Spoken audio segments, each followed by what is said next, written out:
Meu povo querido, pessoal, meus queridos e minhas queridas, no nosso vídeo de hoje eu vou ensinar vocês como a gente pode trabalhar com o modo manual de uma maneira muito fácil. Você que está comprando aí a sua primeira câmera, ainda tem algumas dúvidas, você vai sair dessa aula utilizando a sua câmera de uma maneira bastante especial, que é aquela forma que eu sempre digo no nosso Photoflix, é a forma que a gente não precisa pensar na câmera durante o clique, ou seja, a gente pensa em todas as coisas antes da gente começar a fotografar, e quando a gente está fotografando a gente está preocupado com a nossa composição, com as nossas cenas, com as nossas pessoas. É tudo isso que a gente vai ver nesse nosso vídeo de hoje. Eu apenas quero dar um recado muito especial para vocês, que eu estou contribuindo com um projeto fenomenal, que é a Foto Ruano, que é uma loja espanhola de fotografia que está investindo muito na produção de conteúdo e me convidaram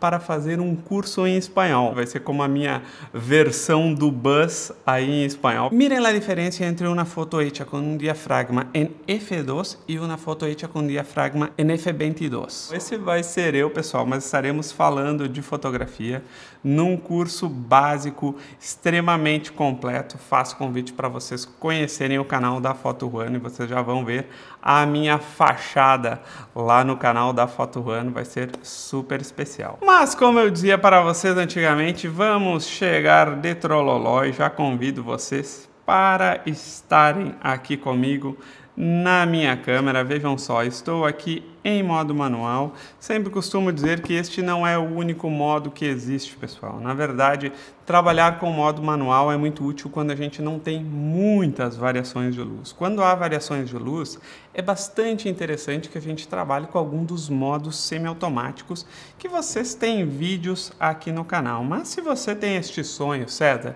quero aprender a trabalhar com esse tal modo manual, hoje é o que eu vou te ensinar. Então, dentro do modo manual, pessoal, como estamos vendo aqui, a gente tem que configurar os 3 parâmetros da exposição. A velocidade da nossa cortina, que é a velocidade com que se abre e fecha a cortina para expor o sensor, ou seja, quanto mais rápido se abre e se fecha essa cortina, menos luz entra e mais a gente congela o movimento. Quanto mais devagar isso acontece, a gente cria aquele efeito do borrão de movimento. O outro parâmetro que a gente vai configurar, pessoal, é o nosso número F, que é a abertura ou fechamento do nosso diafragma.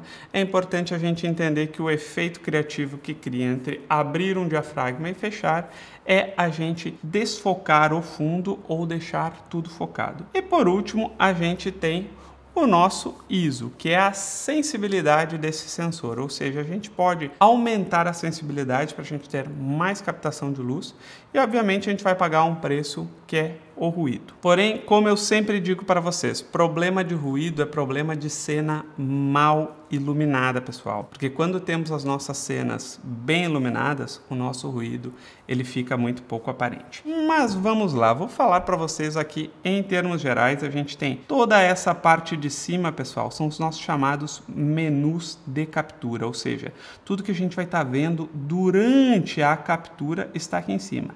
Essa parte de baixo aqui é tudo que a gente faz antes da nossa captura. Vou deixar sugerido aqui para vocês um vídeo como configurar sua câmera DSLR em que eu falo destes dois menus, porque hoje a gente vai se focar aqui em cima no nosso menu de captura. Então vamos lá. Primeira coisa, pessoal, velocidade do obturador. Tem uma regra muito simples que a gente pode usar se a nossa lente for estabilizada. Por exemplo, a lente do kit aí de vocês, a maioria das lentes zoom, algumas lentes fixas têm o chamado estabilizador de imagem ou optical stabilizer, que tem aquele botãozinho que vocês ligam e desligam, é muito fácil vocês saberem. Uma outra forma é vocês verem se a lente de vocês tem IS, que também é uma sigla para o nosso estabilizador. Mas vocês tendo uma lente estabilizada como é a 1855, a regra geral é a seguinte: a gente vai trabalhar com 1/60 se a pessoa estiver paradinha e a gente tiver a câmera bem estabilizada. Então, na hora de fazer o clique, segura bem a tua câmera. Então, 1/60 nos vai ser suficiente para alguém parado ou alguém posado. A gente vai dizer que 125 é se a pessoa está caminhando, 250 se o piá for dar lá uma corridinha, ou a pessoa for fazer algum movimento, o casal vai se encontrar, ou alguma coisa parecida com isso. E acima disso, pessoal, se a gente precisa congelar algum movimento mais rápido, como por exemplo um carro passando, um esporte, ou alguma coisa parecida com isso. Lembrem-se sempre que quanto mais velocidade a gente coloca, ou seja, quanto maior for este número aqui, menos luz entra na nossa cena. Se vocês quiserem entender tudo isso a fundo, a gente tem um curso gratuito aqui no YouTube, ou vocês podem fazer a escolha de vida de vocês, que é entrar no nosso Photoflix, que está com uma oferta absurdamente especial, e a gente vai ver isso tudo com muito mais profundidade. Deixo aqui o link para vocês. Então, povo, a gente vai para o nosso segundo parâmetro, que é o nosso número F. Quanto menor for este númerozinho aqui, mais luz entra na nossa objetiva, mais o nosso fundo fica desfocado. Eu quero que vocês entendam uma coisa, tá? Vou me virar aqui para que vocês entendam. O foco é uma faixa. Quanto menor for o número F, mais fechada é essa faixa, quanto maior é esta faixa. Tudo que está dentro dessa faixa é o que a gente chama foco, é o que a gente chama profundidade de campo. O que acontece? Quando eu tenho um F muito pequeno, como F1.4, eu vou ter lá o olho focado, mas a orelha já começa a desfocar e tudo que está aqui na frente também está desfocado. Ou seja, se esse é o efeito que vocês querem, pouca profundidade de campo, o que vocês têm que fazer é vocês trabalharem aqui o F de vocês até no máximo um F4. O número F não é o único fator de desfoque. Inclusive, a gente tem, acredito que um vídeo por aqui falando sobre todos os fatores do desfoque. Mas já adianto para vocês que um outro elemento muito importante para o desfoque é a milimetragem da lente. Quanto maior for a milimetragem, mais desfoque vocês têm. Então, por exemplo, César, dá para fazer desfoque com F4? Bom, se vocês estiverem com uma 85mm, vocês vão conseguir um desfoque excepcional, e ainda mais se vocês conseguirem chegar perto do motivo de vocês, do fundo, vai ficar bastante desfocado. Então, a regra é, quanto menor for o número F, mais desfoque temos. A partir de F4, pessoal, a gente começa a ter mais foco, mas não somente isso. A gente tem mais foco, mais nitidez, mais contraste, mais saturação de cores, porque a gente fechando a nossa objetiva é como a nossa pupila que se dilata para ter mais luz, mas quando a gente quer focar alguma coisa, a nossa pupila ela se fecha. Isso é o que vai acontecer com a nossa lente. Então, se a gente quer ter muita qualidade, por exemplo, para quem faz paisagem, vocês precisam de muita qualidade, muita nitidez e tem bastante luz disponível, trabalha lá entre F8 e F11, que são os diafragmas intermediários da nossa lente, em que a gente vai ter muita qualidade. Lembrando sempre que quanto maior for este número, menos luz entra. Então a gente já lembra disso, né? Quanto maior a velocidade, quanto maior o número F, menos luz entra na nossa objetiva. O que isso significa, César? Significa que talvez o nosso ISO tenha que ficar bastante alto, porque a gente está trabalhando com muito pouca luz entrando tanto no nosso obturador, que é a velocidade, quanto o nosso diafragma, que é a abertura da lente. Mas, povo, eu quero dizer uma coisa aqui para vocês, tá? A gente sempre tem que trabalhar com a quantidade de ISO que a gente precisa, porque pior do que ruído é a gente não ter a quantidade de luz que a gente precisa. Então, a gente sempre tem que entender que o problema de ruído, ele é intimamente ligado ao a gente estar iluminando mal as nossas cenas. Então você não tem que se preocupar tanto com ruído, mas sim em iluminar melhor as suas cenas. Em termos gerais, eu vou dizer para vocês que ISO 100 a gente usa somente embaixo de sol, dia sem nuvens, pessoal.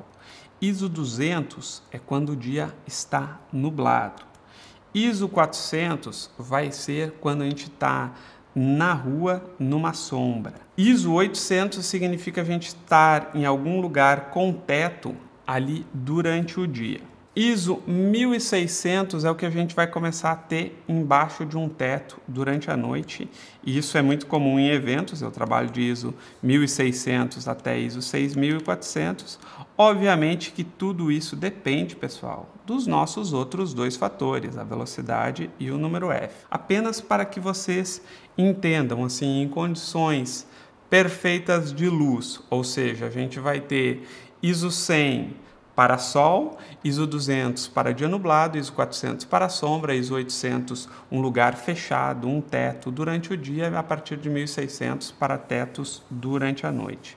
Mas isso tudo é muito variável, não é uma receita de bolo. E se assim, se a gente consegue encontrar o ISO depois de ter ajustado a velocidade que a gente precisa e o F que a gente quer, que são os dois primeiros efeitos, a gente tem que trabalhar com o ISO que a gente precisa.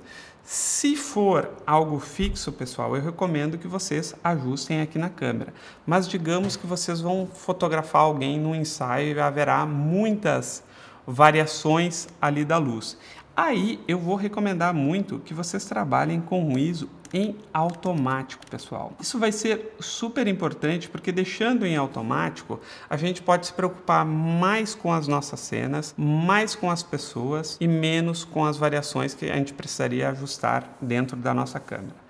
Isso é uma dica fundamental, em especial para quem está começando. César, eu não gosto de automatismo porque às vezes as minhas fotos saem muito claras, às vezes elas saem muito escuras, às vezes elas não saem iguaizinhas umas às outras. Realmente, a gente paga um preço por isso. Mas existe algo muito importante que é a nossa chamada, pessoal. Compensação da exposição, que é esse símbolozinho aqui de mais e menos que vocês vão encontrar na câmera de vocês, que vai nos ajudar da seguinte forma, tá? Quando a gente trabalha com a compensação da exposição, a gente precisa estar com algum automatismo ligado, tá? Mas o que vai acontecer aqui? Se a nossa cena está muito escura, a gente pode compensar para mais. Se as nossas cenas ficaram muito claras, a gente compensa para menos.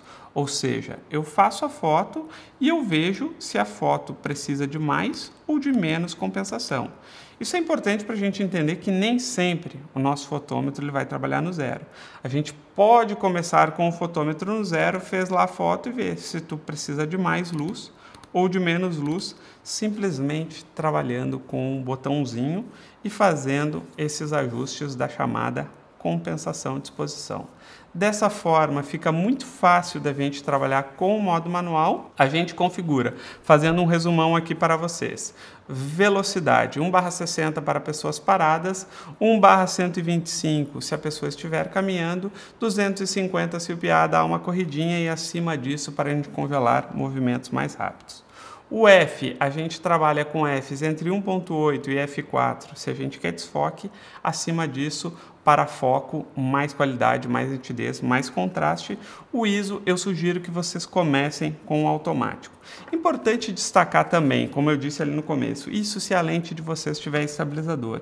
Porque se ela não tiver estabilizador, como por exemplo aqui, essa minha 85mm que vocês estão vendo aqui, ela é uma lente, pessoal, que ela não é estabilizada. Então o que eu posso fazer? Eu posso dobrar a milimetragem da minha lente para definir a minha velocidade. Não entendi, César. Vamos fazer com 50mm que o cálculo vai ser mais fácil, tá? Então, ó, se a minha lente é uma 50mm, pessoal, uma coisa que eu posso fazer é ajusto a minha velocidade para 1/100, que é o dobro da milimetragem da minha lente, que era os 50mm. Isso é uma regra bem importante se vocês estão trabalhando com uma câmera full frame, ou seja, que é um sensor maior. Um sensor com fator de corte, um sensor cropado, que provavelmente é a maioria das câmeras aí de vocês, a regra geral nos diz que o ideal seria 2,5 vezes, ou seja, ao invés de eu trabalhar com 1/100, eu vou trabalhar aqui com 1/160 e eu tenho uma velocidade garantida para fotografar na mão sem nenhum tipo de borrão de movimento. E isso era tudo que eu tinha para dizer aí para vocês, meu povo. Se vocês curtiram esse vídeo, por favor, deixem um like deixem um comentário. Vocês não têm ideia da importância que são os comentários aqui para o YouTube, dizer que somos relevantes para que a gente possa seguir aqui produzindo conteúdo com vocês. E é isso então, meu povo. Beijo enorme para vocês. Não deixem de dar uma conferida no nosso Photoflix, que está com um valor super especial. Beijo para vocês. Tchau, tchau.